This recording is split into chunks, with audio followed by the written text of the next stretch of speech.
Before we begin, I again want to offer you a word of care.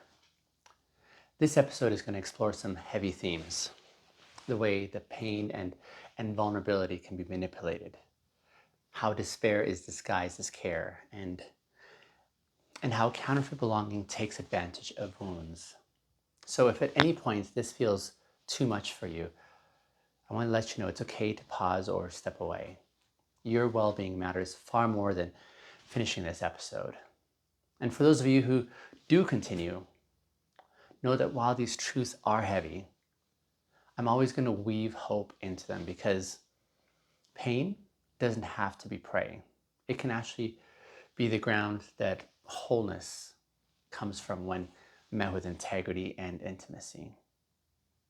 Now, pain is universal. I think every man knows it. The pain of rejection, the sting of being overlooked, the weight of failure, the loneliness of feeling invisible. Pain is a part of being human. But here's the thing though, pain is not neutral. Pain is either a teacher or it's a trap. And the difference depends on what or who meets us in that pain. The 764 movement understands this better than I think most do. It really thrives not by targeting the strongest, but by circling the wounded. It looks for those places where men are most tender, most insecure, most desperate, and it whispers into those raw spaces, not with cruelty at first, but with counterfeit comfort. It says, I understand you. I know why you hurt. Here's a place where your pain makes sense. And when you're desperate for belonging, that whisper feels like water in a desert. But the thing is, it's poison water. It doesn't heal. It more so just hooks you. And that's the essence of exploitation. Taking what is meant to be honored, like vulnerability, and then twisting it into leverage. So instead of being a doorway to deeper intimacy, pain becomes the bait. Instead of leading towards healing, it leads towards captivity. And this is why we must face pain with courage and integrity. Because if it isn't, it will be preyed upon. See, I know this in my own story. There were seasons in my life when loneliness made me susceptible to voices that didn't really have my best interest at heart. And when I was exhausted and unseen, I found myself drawn to these communities or patterns that promised me relief. But instead, they only deepened my isolation. And looking back, I can see far more clearly, it wasn't my fault. It was my strength that was exploited. It was more so my pain, the unspoken fears and the unresolved shame and my hunger to be known. That's what made me feel vulnerable. And unless pain is met with honesty and intimacy, it's always going to be a target. This is why integrity and intimacy matter so much and why I keep talking about them. Integrity is the alignment, if you will, the refusal to hide behind masks. It means saying, yes, I'm in pain, but I'm not going to pretend otherwise. It means saying, I won't dress up despair as wisdom, or I won't call isolation strength. Intimacy is a courage to let others see into that pain. Not to fix it, but just to witness it. And when pain is met with integrity and intimacy, it becomes the soil for transformation instead of becoming prey for manipulation. See, the 764 movement knows this pain that's left in the shadows, and they know how to exploit it. But pain brought into the light, pain that's acknowledged and spoken and shared, loses that leverage. It no longer whispers in the secret. It no longer hides in shame. And that's why we can't ignore this reality. Pain will always be present. But how we face it will determine whether it heals us or whether it harms us. The tactic is subtle. The 764 movement doesn't rush in with obvious lies. It begins with these partial truths. And that's why I think it feels believable. It acknowledges your pain. And that part is real.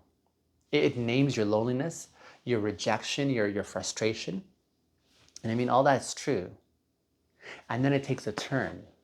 Instead of pointing towards healing, it offers these explanations that deepen the despair. So instead of calling you into courage, it invites you into resignation. And this is how vulnerability gets exploited. And that's by bending the truth and blending it with distortion. You feel seen at first because someone finally names what hurts. But naming it is incomplete, though. It never points you toward what your worth is. It never reminds you that intimacy and connection are really possible. Instead, it says, your pain proves that you're broken. Your pain proves that you'll never belong. Your pain is all you'll ever be. And if no one else has stepped into that pain with integrity and care, well, you believe it. And false comfort always comes with a hook. See, at the beginning, it looks like relief, and you feel less alone.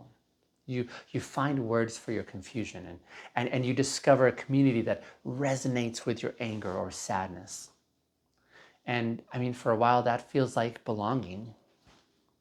But then slowly you notice that there's a cost to this. You're no longer encouraged to heal. Instead, you're encouraged to stay. You're no longer called into intimacy.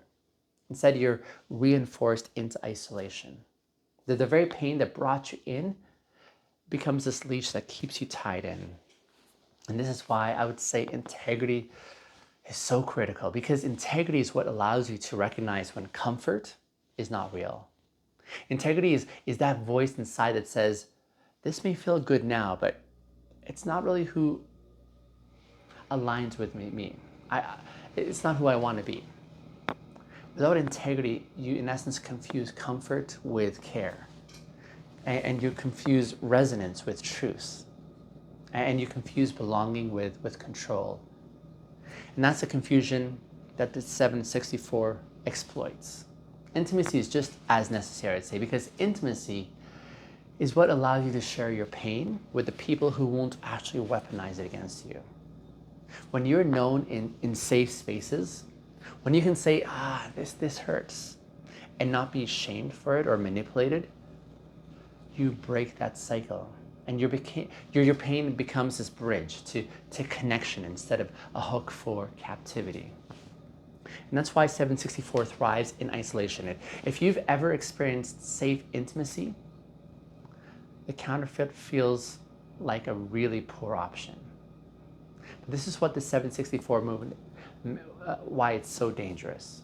It doesn't prey on strength, like I said earlier. It preys on silence. It doesn't thrive on joy.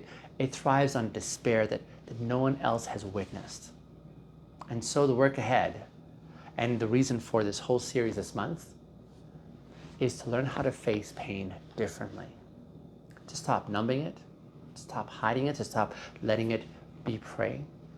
Because pain itself isn't the enemy. Pain can actually be the beginning of transformation, but only if it's met with integrity and with intimacy. Only if it's brought into the light. Only if it's held in a community that actually frees instead of binds. That is what will keep hope weaving through that heaviness. The pain is universal, but it doesn't have to be the bait. It can be the soil for something beautiful and new. When pain is exploited, the damage is never contained to just one area of your life. It leaks, it spreads, it multiplies. See, a man who has his vulnerability twisted against him begins to see the world through this lens, and he learns to distrust his own openness. He learns to equate honesty with weakness, and he learns to believe that being known will only ever lead to being used. And this isn't just theory. This shows up in real lives every day. When young men are pulled into spaces that feed on their wounds, they carry these very patterns into every relationship they enter. And they become guarded with their friends. And they grow distant with their families. And they enter into romantic relationships with suspicion and defensiveness, or even numbness. The exploitation of pain doesn't just keep them trapped in a toxic community. It hollows them out so they can't even fully show up anywhere else. And families feel the cost of this very deeply. Parents will watch their sons withdrawing into silence, and they're just unsure why the connection they once had is slipping away. Brothers will see brothers isolating themselves, no longer laughing, no longer engaging, no longer dreaming. And partners will feel that ache of intimacy that is denied. The sense that no matter how close they try to get to the other person, they're always holding back. This is what happens when vulnerability is turned into prey. Trust erodes with it. And the possibility of connection erodes as well. And I mean, communities suffer as well too. See, when enough individuals in society internalize the lie that the pain is weakness or that despair is wisdom, entire cultures begin to shift. And cynicism replaces hope. Isolation replaces belonging. And you begin to accept these surface level interactions as normal, while deeper intimacy feels far more impossible. And slowly that fabric that holds the community together begins to start fraying. This is why ignoring the exploitation of pain is so costly. It's not just about one man struggling in silence. It's about this ripple effect. It's about the families that are fractured, the friendships that are hollowed out, the communities that are starved of authenticity. And ultimately, it's about a culture where wholeness is so rare that counterfeits thrive unchecked. Here's a glimpse of hope, though. See, the very thing that was weaponized, that can be reclaimed. Pain does not have to remain prey. Pain can become the soil for transformation if it's brought into the light, if it's met with integrity, if it's shared in safe intimacy. Every man who learns to face his pain with honesty instead of with hiding is one less man who can be exploited. Every family that learns to talk about wounds instead of ignoring them can become this fortress against manipulation. I'd say every community that normalizes authenticity instead of performance can become this place where counterfeits cannot survive. And this is why integrity and intimacy are not just personal choices. They are acts of protection. They are how we guard against exploitation. They are, in essence, how we ensure that pain becomes a place where growth happens instead of a place where captivity is occurring. Vulnerability was never meant to be a liability. Vulnerability was meant to be a bridge to humans. See, to be human is to feel, to long, to hope, to hurt. And that openness, though it makes us susceptible to harm, is also that very thing that makes intimacy possible. See, when pain is shared honestly in these safe places, it deepens connections instead of destroying them. When wounds are named without shame, they in essence become invitations to compassion rather than opportunities for exploitation. This is what the 764 movement can never create, no matter how clever it disguises. It can mimic belonging, but it cannot cultivate intimacy. It can echo our pain, but it cannot lead us toward healing.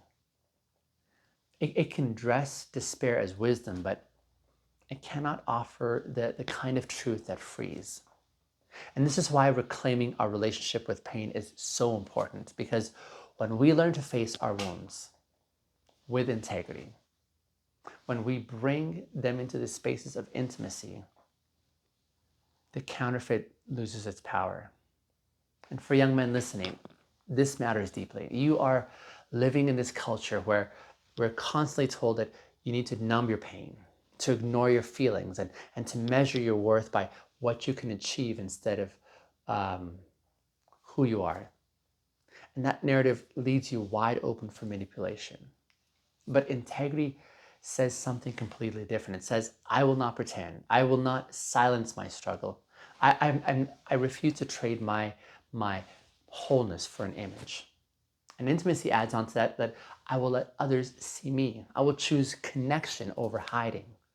I will trust that being known is safer than being isolated.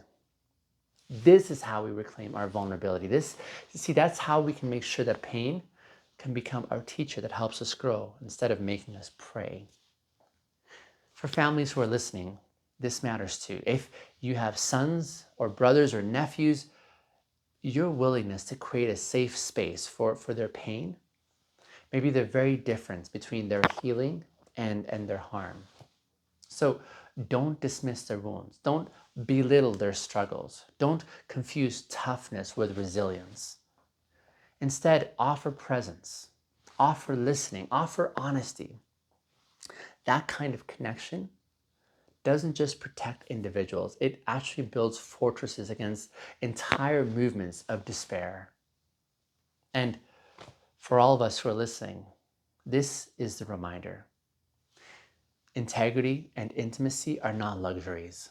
These are lifelines. They are how we resist manipulation, how we reclaim our wholeness, how we turn pain into a pathway of growth instead of a prison. They are the tools that make us unexploitable, if you will, even in a world that profits from our wounds. At Uber Vintagers, again, my mission is to call men into integrity and intimacy because I believe that this world is hungry for wholeness. The 764 movement thrives by exploiting pain, but it cannot outlast men who are committed to alignment and to connection. It cannot withstand a culture where vulnerability is honored instead of exploited. It cannot survive where truth and intimacy flourish. So, my dear listener, here's the invitation. Face your pain. Don't numb it. Don't hide it. Don't let it be prey. Let it be a teacher. Let it drive you into connection. Let it become the soil where courage and compassion can grow. Because when pain is met with integrity and intimacy, it doesn't just stop being prey. It becomes the very place that your freedom begins. Let me know how this episode landed with you as you're listening in. And stay tuned for more episodes coming. I appreciate you sticking with me till the end. Bye.